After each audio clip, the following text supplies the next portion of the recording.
So I think it is but fitting for the church to learn the basic concepts of tithing.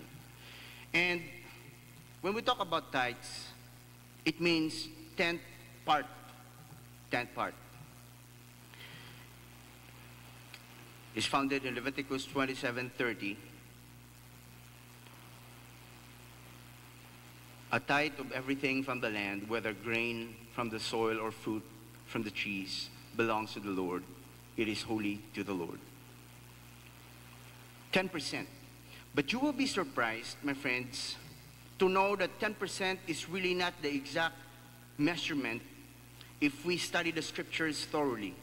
For Israel, there were 3 tithes collected from Israel.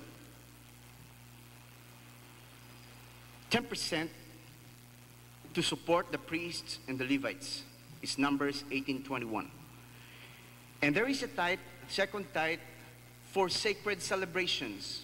It is in Deuteronomy 14:23. And the third tithe collected among the Israelites, collected once every 3 years to support the poor, the orphans, the widows. It's in the Bible. So the actual income percentage, if we look at it from the biblical perspective, is actually, in a Jewish perspective, 23%. 23%. And what do you mean by grace giving? Grace giving is a giving in response to God's grace. According to St. Paul in 2 Corinthians chapter 8, verse 9, it reminds us of how giving God has been to them. That though he was rich, yet he became poor, that through his poverty you might become rich. This is the way God gave. He gave everything even when we were not worthy. And then St. Paul talks about Christ being our pattern. And if Christ gave up even his own glory, even his own life on behalf of the people, so unworthy of his sacrifice, this is a true expression of God's grace. And if giving should be a response to this grace, then our giving should not be measured by 10%, but even radically more, that we must even be willing to follow Christ even to the point of death.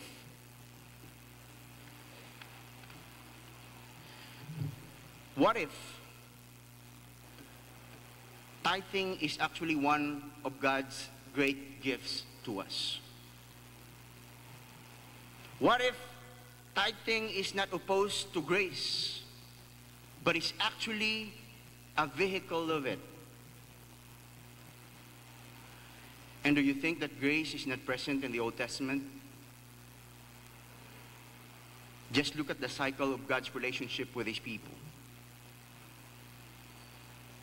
They always stray away from the will of God, and God keeps on reaching out. Do you think it's not grace? Even in Malachi chapter 3, God asked the people of Israel, he said, regardless of your unfaithfulness, your rejection of me and my statutes, why is it that you are still not consumed? Isn't it because of God's gracious nature? In our text, the Lord declares that he has always been consistent. He does not change.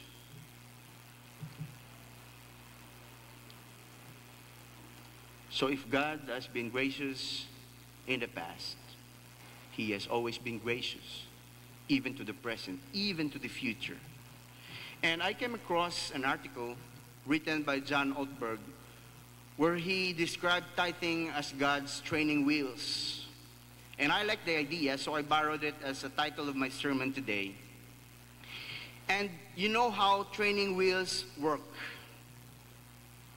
It is attached to the bike of somebody, especially kids who are still trying to learn how to bike. But as long as the training wheels is attached, the rider will never be able to develop skills that will accord him a chance for a bigger game.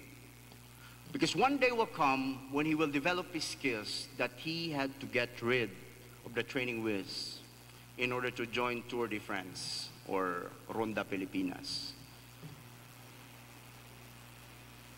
So it has always been, this is, I don't know if it is a new perspective, but tithing has always been a training exercise for people of God to cultivate a generous and God-centered heart. He says, test on me, or test me on this. Test me on this. Start here. 10%, start there. Test me on this. So if tithing is a training wheel, then tithing is not the ceiling of our generosity, but floor. Part of the accusation was addressed to the priest. In several places, Malachi reveals that he is addressing the priests of Israel. Malachi 1:6, Malachi 2:1, especially the sons of Levi. And what is it these priests are doing?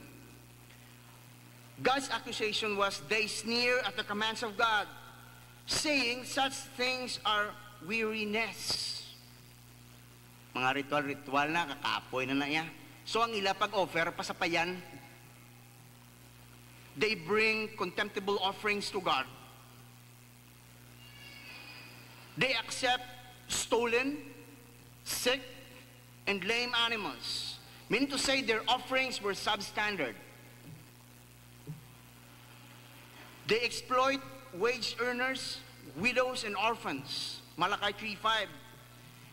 And they are robbing God of the tithes and offerings that belong to Him.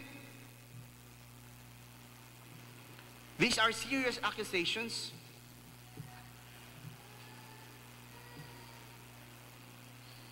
This was also the case of Jesus against the religious leaders, because they were gaining so much business out of the offerings in the New Testament, in the temples. So it appears that the section on tithing in Malachi chapter 3, verses 8 to 10, is not so much addressed to the people of Israel, who apparently were doing a good job of bringing their tithes and offerings to the storehouse, but the wicked, wayward priests, especially Eliashib,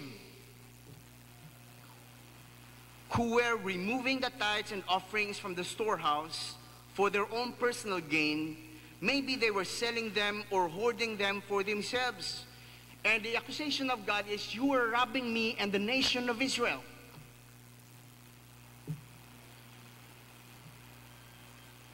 That's why maybe it also puts us into a situation where we should reflect where we spend, the offerings or the resources God has allowed us to handle. And also, the second accusation is, of course, to the people of Israel, to the wayward people of God, who turn their backs on their calling to be a blessing to the nations because of their disobedience and selfishness. Listen to God's accusation in Malachi chapter 3. And I will come near you for judgment. It will be swift.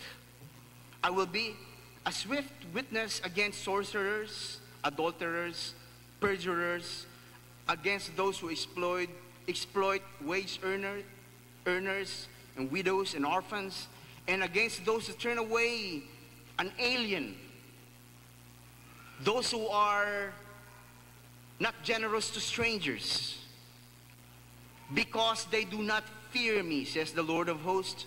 For I am the Lord, I do not change. Therefore you are not consumed, O sons of God. Yet from the days of your fathers you have gone away from my ordinances and have not kept them. And he said, return to me, and I will return to you, says the Lord of hosts.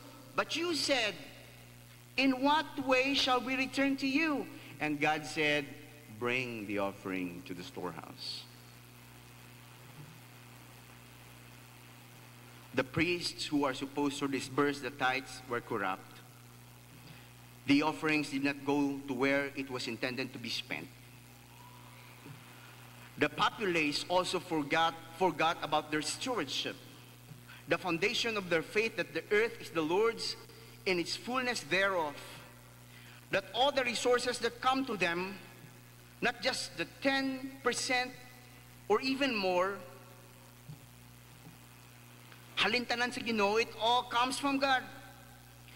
And the 10% is not only the 10%, but the 90% should be used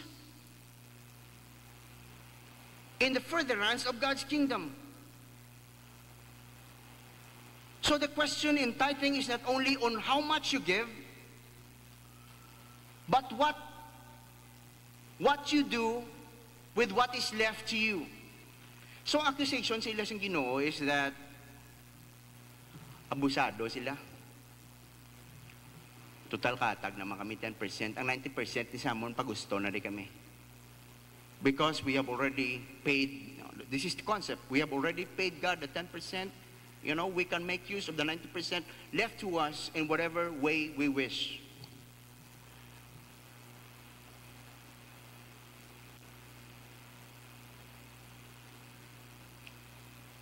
Tithing was never meant to be a way to pay our debt to God or to support God. Look at the text. He is the source of everything. It is He who gives the promise. Test me on this. If I will not open the windows of heaven, mean to say, the promise of God is, you know, I could supply you with everything you need or even beyond. I am the source. But the problem is, the problem of the people, God's accusation of the people of Israel is they were bad stewards. They have brought their tithes and offerings, but the accusation of God is they have turned their backs to the needy. They have become deaf and blind to the plight of others. Even though their social obligations are embedded in their faith.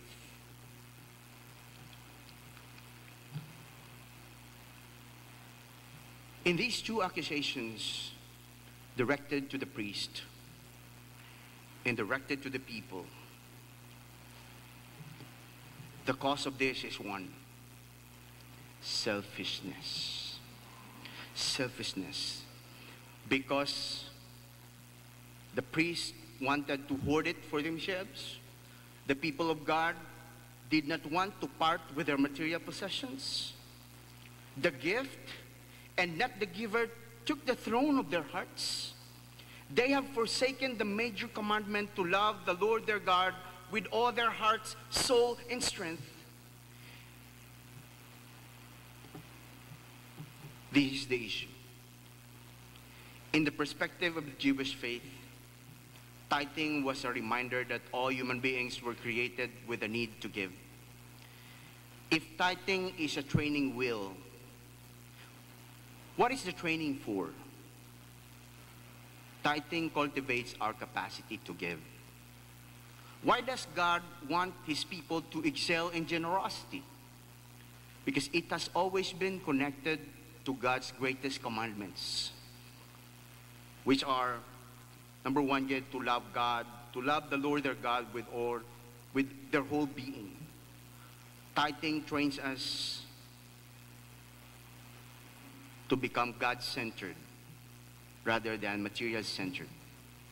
And the second commandment is for them to love their neighbors as themselves. Tithing trains God's people to become generous, compassionate, caring to their fellow human beings. Tithing reminds them of what the Lord requires of them: to do justly, to love mercy, and to walk humbly with their God. Isn't it anchored to what Jesus had actually said? Store up for yourselves treasure